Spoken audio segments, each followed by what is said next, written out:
اعوذ باللہ من الشیطان الرجیم بسم اللہ الرحمن الرحیم اللہ لا الہ الا هو الحی القیوم لا تأخذه سنة ولا نوم له ما في السماوات وما في الأرض من ذا الذي يشفع عنده إلا بإذنه يعلم ما بين أيديهم وما خلفهم ولا يحيطون بشيء من علمه إلا بما شاء وسع كرسيه السماوات والأرض ولا يؤوده حفظهما وهو العلي العظيم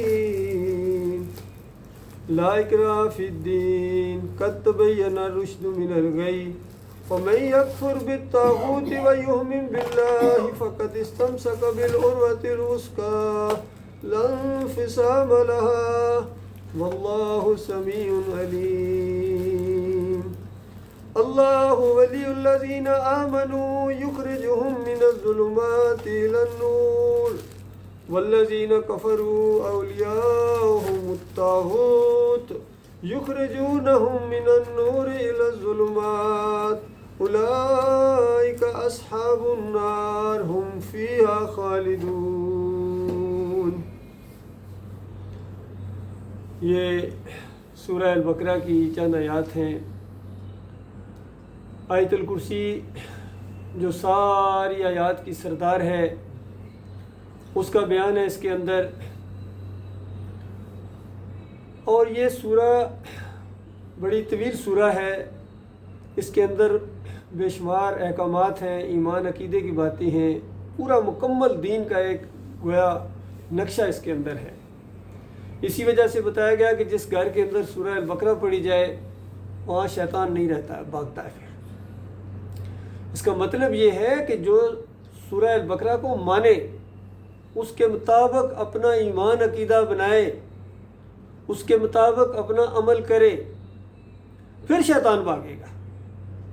اسی طرح آیت الکرسی کے بارے میں کہ رات کو پڑھ کے سویا جائے تو اس کے بعد شیطان کا وار نہیں ہوتا ہے، تو وار اسی کے اوپر نہیں ہوتا ہے جو اس کو مانے، اس کے مطابق اپنا عقیدہ بنائے اور پھر اس کے اوپر عمل کرے، پھر شیطان بھاگتا ہے۔ تو اگر آپ غور کریں تو یہ آیت جو ہے یہ تو شروع کے ساتھ ہی کفر و شرک کے اوپر ایسی بجلی بن کر گرتی ہے، ایسا وار کرتی ہے کہ اس کا بیجا پھاڑ دیتی ہے۔ اس وجہ سے اس کا مقام ہے۔ لیکن افسوس یہ ہے کہ آج مسلمانوں کی اکثریت اس پر صحیح معنوں میں غور و فکر کرنے کی بجائے، اس پر عمل کرنے کی بجائے بس صرف اس کو یا تو تعویذ گنڈے کے لیے استعمال کر رہے ہیں یا گھروں میں فریم کرا کے لگا دیتے ہیں برکت کے لیے، تو گویا اس طرح اس آیت کا مذاق اڑاتے ہیں۔ تو آج آپ کے سامنے اس کا معنی اور مفہوم لایا جائے گا تاکہ آپ محسوس کریں کہ کتنی زبردست یہ سورہ ہے یہ، اور اس کے اندر یہ آیت ہے، تمام آیات کی سردار آیت ہے۔ فرمایا اللہ لا الہ الا ہو، سننے والوں غور کرو کہ اللہ وہ ذات ہے، وہ الہ ہے، وہ معبود ہے، اس نے اس پوری کائنات کو بنایا ہے، وہ نگہبان ہے، وہ اس کا چلانے والا ہے، کوئی اس کا مشیر نہیں، کوئی اس کا وزیر نہیں، کیونکہ وہ الہ ہے اور اس کے علاوہ کوئی اور نہیں ہے۔ بس یہ بات مان لو، یہ نہیں کہ اللہ کو صرف اپنا ایک الہ مان لو، بلکہ سارے باطل معبودوں کا رد کرو۔ اس کے اندر کوئی داتا دستگیر مشکل کشا جتوا پھر نہیں رہتا ہے، سب کی چمڑی اتار کے رکھ دیتی ہے یہ آیت۔ فرمایا اللہ لا الہ الا هو الحی القیوم، پھر الہ کی صفات بیان کی جا رہی ہیں کہ بتاؤ اللہ جیسا کوئی ہے تو بتاؤ، لیس کمثلہ شیء، اس کی تو کوئی مثال جیسا بھی نہیں ہے۔ تو یہاں بتایا پہلی صفت الہ کی یہ ہوتی ہے کہ الحی القیوم، وہ الحی ہو، وہ ہمیشہ سے زندہ ہو، خود زندہ ہو ہمیشہ سے، اور القیوم کہ وہ قائم اور دائم ہے، ہمیشہ اس پر موت نہیں ہے، اس پر کمزوری نہیں ہے، اور جس کو بھی قائم رکھا ہے وہ اللہ ہی نے رکھا ہوا ہے۔ یہ زمین اور آسمان کا سارا نظام، کائنات کا نظام اس مالک کی مٹھی کے اندر ہے اور اس کے لیے بہت آسان ہے یہ۔ اس طرح اپنا تعارف کرایا، فرمایا تیسری صرف سنو، لا تاخذہ سنۃ ولا نوم، اس کو تو نیند نہیں آتی ہے، چونکہ معبود اگر سو جائیں تو پھر کائنات کا نظام کیسے چل سکتا ہے؟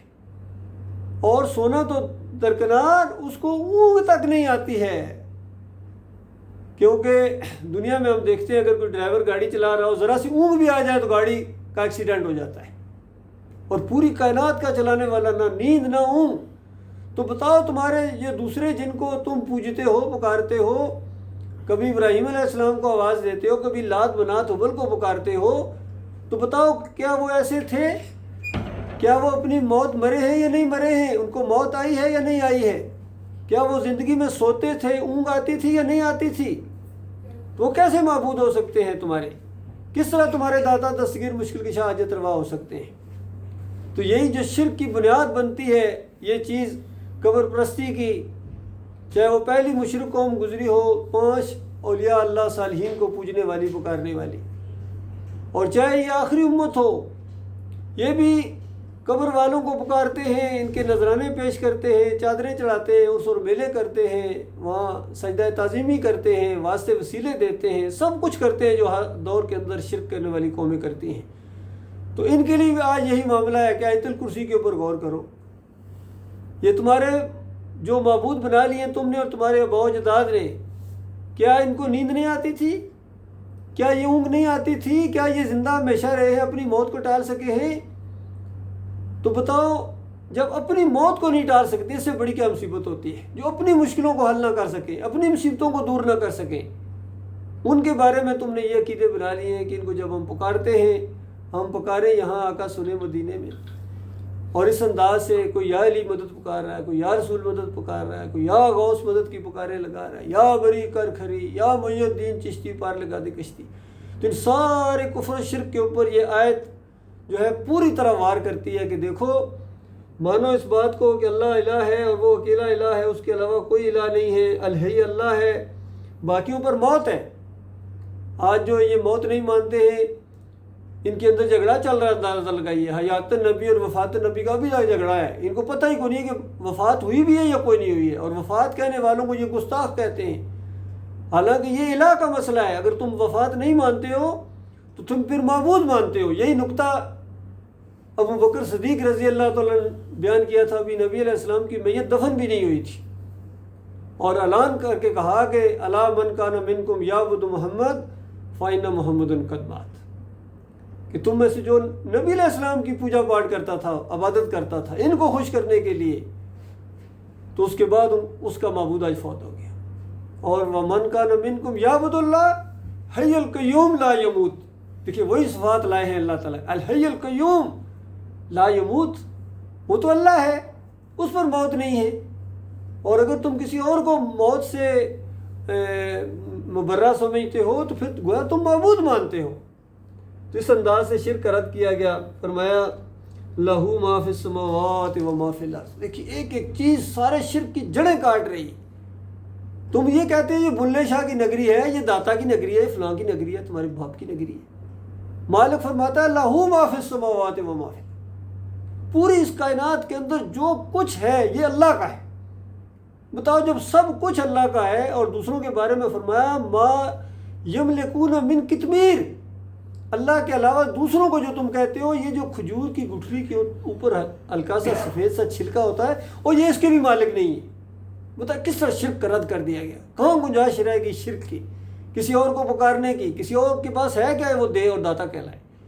کسی کے اندر اتنی جرت ہے کہ وہ مشکل کشائی کرے؟ تو اس طرح بتایا گیا کہ لہو ما فی السماوات و ما فی الارض، اسی کی ہے، زمینوں کے اندر بھی آسمانوں کے اندر جو چیز ہے وہ اللہ تعالیٰ کی ہے۔ من ذا الذی یشفع عندہ الا باذنہ، کس انداز سے، شان و انداز سے پوچھا گیا کہ وہ کون ہے، ذرا نام تو لو اس کا، جو اللہ کی اجازت کے بغیر ذرا اپنا منہ کھولے، کسی کی سفارش کرے اللہ کی اجازت کے بغیر، اپنی طرف سے اپنا منہ کھولے، ذرا اس کا نام تو لو۔ تو بتائیے کہاں گئی ان کی دہتائیاں، دستگیراں، ان کی یہ ساری سفارشیں؟ جس کو اللہ حکم دے گا اور جس پر رحم کرنا چاہے گا، یہ پوری کی پوری شفاعت اللہ نے اپنے ہاتھ میں رکھی ہوئی ہے۔ جس مومن کو مالک معاف کرنا چاہے گا، چونکہ وہ بہت زیادہ معاف کرنے والا ہے، تو اس کے لیے مالک نے جس کو کہے ہاں اس کے لیے سفارش کرو، اس کے لیے عزت ہے، اور جس کے لیے سفارش کی جائے گی اس کے لیے مالک کی رحمت ہے۔ بتایا کون ہے جو اللہ کی اجازت کے بغیر منہ کھولے؟ یعلم ما بین ایدیہم وما خلفہم، وہ کس طرح منہ کھول سکتا ہے؟ کس طرح کسی کے بارے میں اپنی طرف سے سفارش کر سکتا ہے؟ اس کو کیا پتا ہے کہ اس کے دلوں میں کیا تھا، اس کی زندگی میں یہ کیسا تھا، مرنے کے بعد اس کے اعمال کیسے چلے ہیں؟ سفارش تو ہم دنیا میں جو سفارش کرتا ہے وہ زیادہ علم والا ہوتا ہے، وہ جانتا ہے، اور بڑے افسر کو جا کے یا بادشاہ کو جا کے وزیر بتاتا ہے کہ میری معلومات کے مطابق یہ معاملات ایسے ہیں، باقی حکم آپ کا ہے جیسے آپ مناسب سمجھیں۔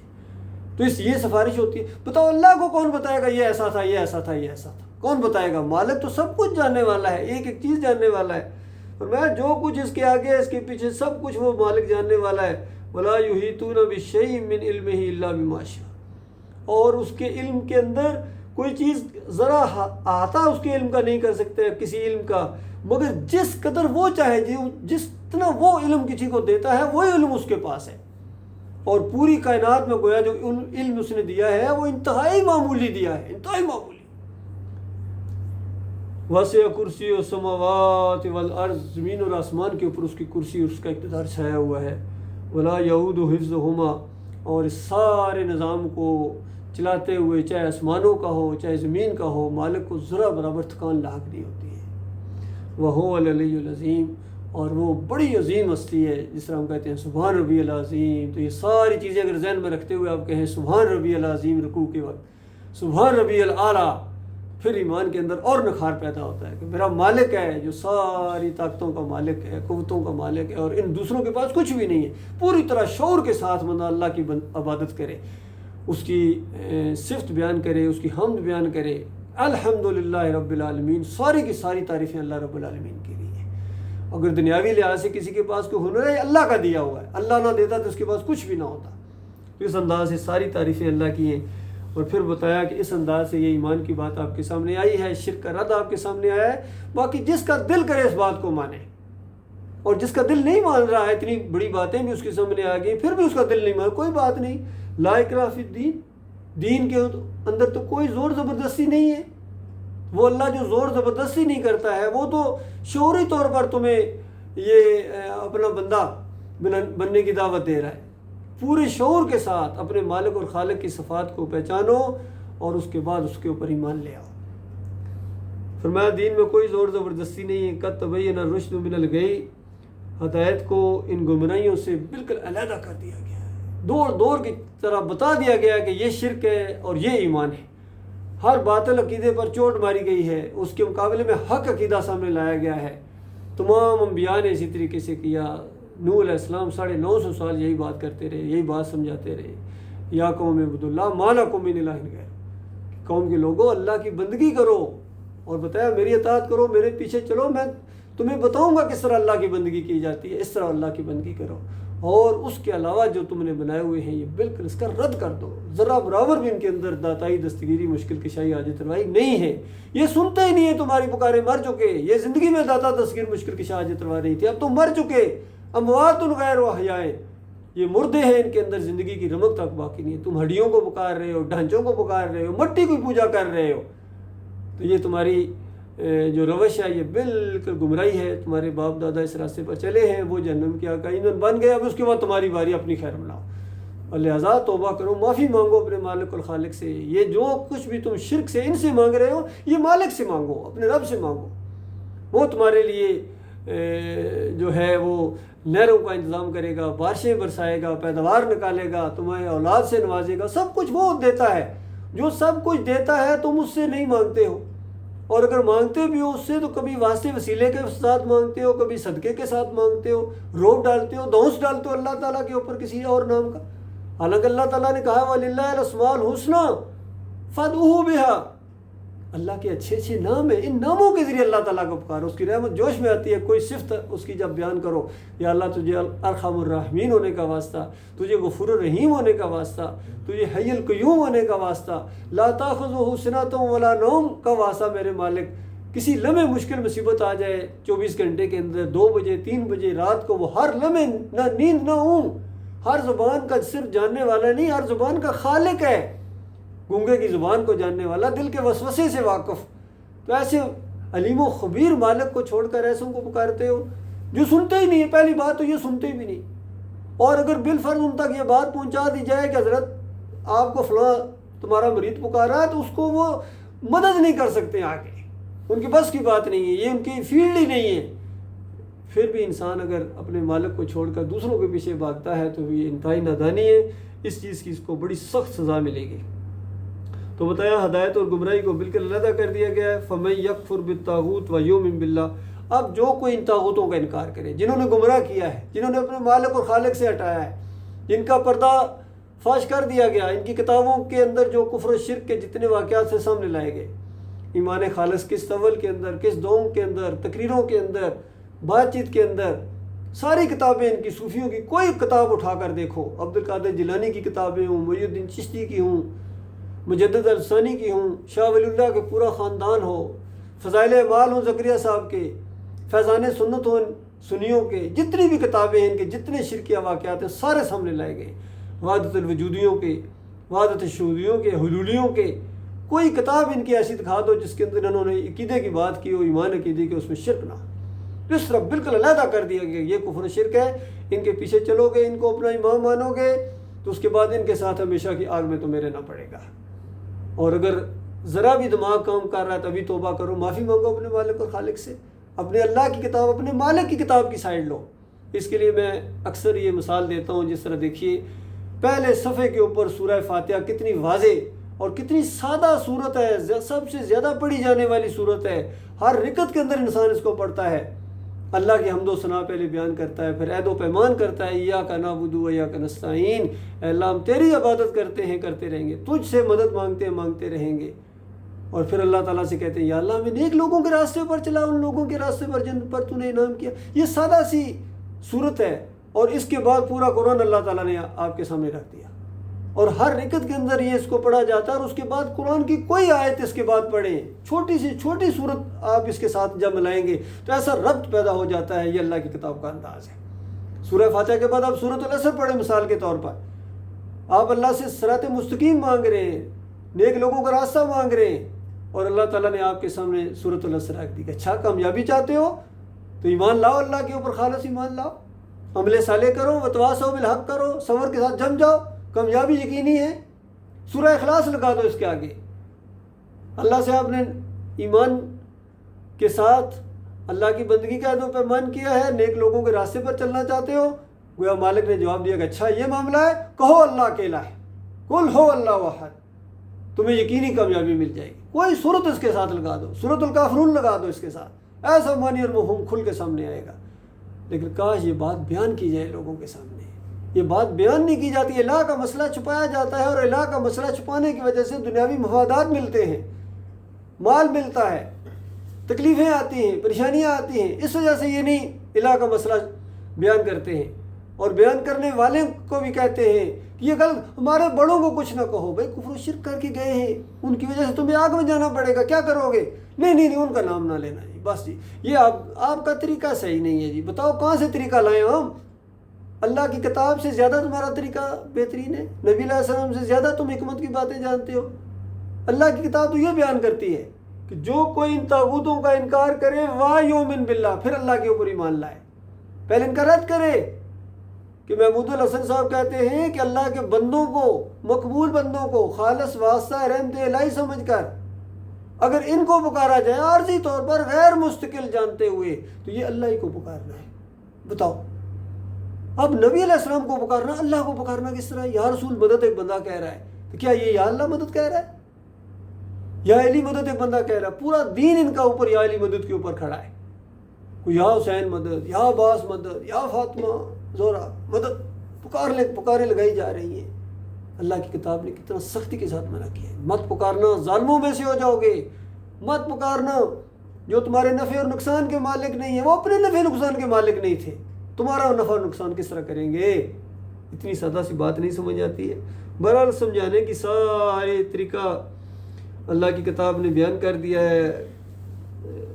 ہدایت کو گمراہی سے علیحدہ کر دیا گیا ہے، طاغوتوں کی نشاندہی کر دی گئی ہے۔ اب جو کوئی ان کا انکار کرے اور پھر اللہ کے اوپر ایمان لائے، فقد استمسک بالعروۃ الوثقی، اس نے وہ مضبوط سارا پکڑ لیا جو کبھی نہیں ٹوٹے گا۔ اس کا مطلب اگر یہ سارا نہیں پکڑا تو ٹوٹے گا۔ اگر کفر بالطاغوت نہیں کیا ہے تمہارے سارے ٹوٹ جائیں گے، اور اگر کفر بالطاغوت کیا ہے، طاغوتوں کا انکار کیا ہے، تو اس کے بعد پھر تمہارا مضبوط سہارا ہے لن فسام لہا، جو کبھی نہیں ٹوٹے گا۔ واللہ سمیع علیم، مالک جانتا ہے کس نے دل کی گہرائی سے کفر بالطاغوت کیا ہے، مالک جانتا ہے کس نے دل کی گہرائی سے اپنے مالک کے ساتھ رشتہ بندگی کو جوڑا ہے، کس کے دل میں اللہ کی عزت ہے، اللہ کا وقار ہے۔ مالک دل کی گہرائی سے جانتا ہے، اور حالات واقعات کے ذریعے مالک اس بیماری کو باہر لے آتا ہے۔ کوئی دل کی کونے کے اندر بھی کہیں اللہ کی نافرمانی چھپی ہوئی ہو تو مالک حالات واقعات کے ذریعے باہر لاتا ہے۔ علیم سمیع العلیم ہے۔ فرمایا اللہ ولی الذین آمنوا، اللہ مددگار ہے، اللہ دوست ہے ایسے مخلص مومنوں کا، ایسے ایماندار جب آتے ہیں اللہ کی طرف، یخرجہم من الظلمات الی النور، وہ ان کو کفر و شرک کی گمراہیوں سے مالک نکالتا ہے، اور اس کے اعمال کے اندر جو خرابیاں ہوتی ہیں وہ آہستہ آہستہ دور ہوتی ہیں، ایمان کے اندر نکھار آتا ہے، ایمان بڑھتا چلا جاتا ہے، مالک اس کو اور آگے بڑھاتا ہے اور ظلمات سے نور کی طرف لے کے آتا ہے۔ والذین کفروا اولیاءہم الطاغوت، اور جو کافر ہیں، جو طاغوتوں کو اپنا امام بنائیں، اپنا لیڈر بنائیں، ان کی باتیں مانیں ایمان کے مقابلے میں، تو اس کے بعد طاغوت کا تو کام ہی یہی ہے، یخرجونہم من النور الی الظلمات، وہ ان کو نور سے پھر ظلمات کی طرف لے کے جائے گا، پھر وہ پکارے گا اللہ کے علاوہ دوسروں کو، نظر و نیازیں کرے گا، اور اس طریقے سے جو پہلے ایمان کی سمجھ آ چکی تھی اس کو بھی پھر وہ ضائع کر دے گا، پھر کفر و شرک کے ظلمات کے اندر جائے گا۔ یہ صحیح معنوں میں اولئک اصحاب النار، یہ پیچھے چلنے والے، یہ طاغوت کو اپنا لیڈر ماننے والے، ان کے پیچھے نمازیں پڑھنے والے، یہ عرس اور میلے والے، چادریں والے، یہ واسطے وسیلے والے، یہ سجدہ تعظیمی والے، یہ سارے کے سارے مالک فرماتا ہے یہ اصحاب النار، یہ آگ کے اندر جانے والے ہیں، ہم فیہا خالدون، اس کے اندر ہمیشہ رہیں گے۔ تو یہ ایک پورا مضمون ہے قرآن کا، پیچھے چلنے والے اور آگے چلنے والے۔ آج یہ مرید بنے ہوئے ہیں پیروں کے، کل انہی کے اوپر لعنتیں بھیجیں گے۔ آج یہ سیاسی لوگوں کے جھنڈے اٹھاتے ہیں، ان کے نعرے لگاتے ہیں، کل انہی کے اوپر لعنتیں بھیجیں گے۔ آج یہ بڑے بڑے جتنے افسران ہیں ان کو کل یہ لعنتیں بھیجیں گے۔ سب کچھ یہی کچھ ہونے والا ہے، چاہے جمہوریت والے ہوں، چاہے یہ تصوف والے ہوں، چاہے یہ مسلک پرست ہوں، فرقہ پرست ہوں، سب کے ساتھ یہی کچھ ہونے والا ہے۔ وہاں ہمیشہ ہمیشہ کی آگ کے اندر ان کو رہنا پڑے گا۔ جو کفر و شرک کے اوپر مر گئے ان کا معاملہ تو ختم ہو گیا، اب تلافی کا کوئی موقع نہیں ہے۔ لیکن جو بھی زندہ ہیں ان کو اگر ہوش آ جائے، اپنے دماغ کو کام کریں، اپنے دماغ سے کام لیں، اور بڑی سادہ دعوت ہے، یقین کیجئے، یہ مسلک پرستی کی دعوت نہیں ہے، یہ فرقہ پرستی کی دعوت نہیں ہے، یہ الیکشن کا معاملہ نہیں ہے، کوئی ووٹ نہیں مانگنے، چندہ نہیں اکٹھا کرنا ہے، دین پر کمائی کا ذریعہ نہیں بنانا دین کو۔ ہماری نمازیں اللہ کے لیے، ہماری اذانیں اللہ کے لیے، ہم جو درس دیتے ہیں خالص اللہ کی رضا کے لیے، چاہے سوشل میڈیا کے اوپر ہوں، چاہے عام حالات کے اندر ہو، خالص اپنے مالک کی رضا حاصل کرنے کے لیے، جہنم کی آگ سے بچنے کے لیے۔ تو آج جو بھی راستہ یہ اختیار کرے گا اللہ کے ہاں اس کو بہت بڑا اجر ملے گا۔ مالک نے زندگی کے بعد دوسری زندگی رکھی ہے، وہاں ساری اس زندگی کا دار و مدار آج اس زندگی کے اوپر ہے۔ یہ امتحان کی زندگی ہے، یہاں جو کچھ بو گے اپنے ہاتھوں سے وہاں کاٹو گے، واپسی نہیں ہے۔ اگر ایک دفعہ اس امتحان میں ناکام ہو گئے، ایک موقع جو اللہ نے دیا، یہ موقع اگر ضائع ہو گیا دوبارہ کبھی موقع نہیں ملے گا، اور پھر انجام ہمیشہ کی پچھتاوا ہوگا۔ اللہ تعالیٰ اس کو خوفناک انجام سے اور پچھتاوے سے اپنی پناہ میں رکھے۔ وقول قولی ھذا استغفر اللہ لی ولکم ولسائر المسلمین۔